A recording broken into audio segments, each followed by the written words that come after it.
Hello friends, इस video का हमारा टॉपिक है कि अगर हम जो आपको पता है टीडीएस डिडक्ट करते हैं इनकम के ऊपर, जो हमारे कस्टमर्स को पर्सन्स को इनकम होती है, तो अगर हम चाहते हैं जो टीडीएस हम डिडक्ट कर रहे हैं उसकी आपको पता है एक एग्जम्पशन लिमिट होती है।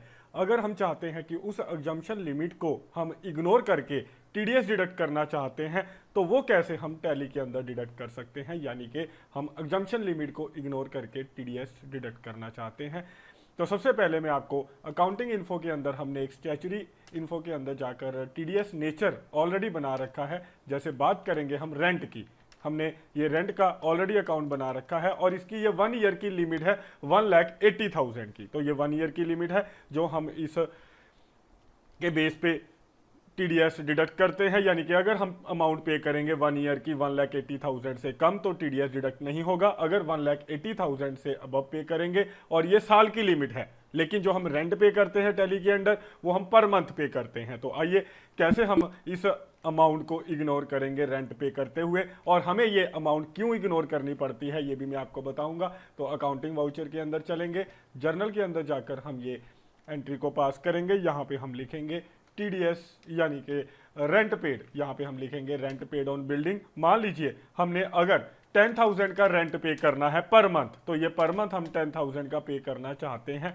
जैसे अप्रैल का, मई का, जून का, हर महीने जो हम एंट्री डालेंगे तो 10,000 हमें पता है, अगर हम इसको 12 से मल्टीप्लाई करेंगे तो टोटल अमाउंट बनेगी कितनी, 1,20,000 साल की। तो टीडीएस डिडक्ट करने की हमें जरूरत नहीं पड़ेगी। तो यहाँ पे ये वो पर्सन है पवन लैंडलॉर्ड जिसको हमने ये रेंट देना है। तो ये देखिए हमने इसको क्रेडिट कर दिया है 10,000 से, और ये पवन लैंडलॉर्ड अकाउंट हमने बनाया कैसे है वो आप एक बार देख सकते हैं। पवन लैंडलॉर्ड अंडर सन्ड्री क्रेडिटर, और टीडीएस एप्लीकेबल यस करना है, यानी कि डिडक्टेबल यस, इंडिविजुअल पर्सन है ये, और डिडक्ट टीडीएस यहाँ पे हमने रेंट ऑफ बिल्डिंग सेलेक्ट किया है।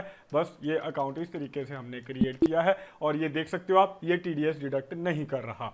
लेकिन अगर हम यहाँ पे ऐसा करते हैं, दोबारा एंट्री डालते हैं, अब यहाँ पे हम फिर एक बार रेंट ऑफ बिल्डिंग पे करेंगे। जैसे हम 40,000 का रेंट पे करना चाहते हैं, और आपको पता है कि 40,000 ये पर मंथ है। अप्रैल में, मई में, जून में, जुलाई में, अगस्त, हर महीने हम 40,000 पे करेंगे, और ये टोटल बनेगा आपको पता है 40,000 मल्टीप्लाई बाय 12, 4,80,000 का साल का रेंट बनेगा। तो इस 40,000 के ऊपर टीडीएस डिडक्ट होना चाहिए, लेकिन आप देखोगे ये टैली डिडक्ट नहीं करेगी, क्योंकि टैली ने ये देखना है कि जो अमाउंट है वो 1,80,000 से अगर अबव होगी तो वो टीडीएस काटेगा, अदरवाइज टीडीएस डिडक्ट नहीं करेगा, क्योंकि उसको नहीं पता कि ये अमाउंट जो है साल की अमाउंट है या पर मंथ है। उसने तो ये देखना है टोटल अमाउंट 1,80,000 से अबव होनी चाहिए, तो वो टीडीएस डिडक्ट करेगा। तो इसीलिए अगर हम उस ऑप्शन को इग्नोर करना चाहते हैं, और ये तो हम रेंट पे कर रहे हैं पर मंथ 40,000, तो साल का तो बन जाएगा, ये टीडीएस इस पे डिडक्ट करना बनता है, गवर्नमेंट को देना पड़ेगा। अगर टीडीएस नहीं काटेंगे तो गवर्नमेंट हमसे पेनल्टी चार्ज करेगी। तो इसीलिए हम इसके ऊपर क्या करेंगे, टीडीएस डिडक्ट करेंगे। तो वो टीडीएस डिडक्ट करने के लिए आपने करना क्या है, हमें एग्जम्पशन लिमिट को इग्नोर करना पड़ेगा। जो 1,80,000 की एग्जम्पशन लिमिट है उसको पवन लैंडलॉर्ड का अकाउंट जब आप क्रिएट करोगे यहाँ पे इग्नोर करना पड़ेगा। और ये लास्ट में जो ऑप्शन है ये देख सकते हो, यूज एडवांस टीडीएस एंट्रीज, इसको आपने यस करना है। पर इस ऑप्शन को लेकर आने के लिए, use advance TDS entry option को लाने के लिए आपको F12 प्रेस करना पड़ेगा यहाँ पर लेजर क्रिएट करते हुए पार्टी का, और ये ऑप्शन है allow advance entry in TDS master. इस ऑप्शन को आपने यस करना है, तब ये ऑप्शन आपके यहाँ पे आएगी, और जैसे ही ये ऑप्शन यहाँ पे आएगी इसको आप यस कर दीजिए।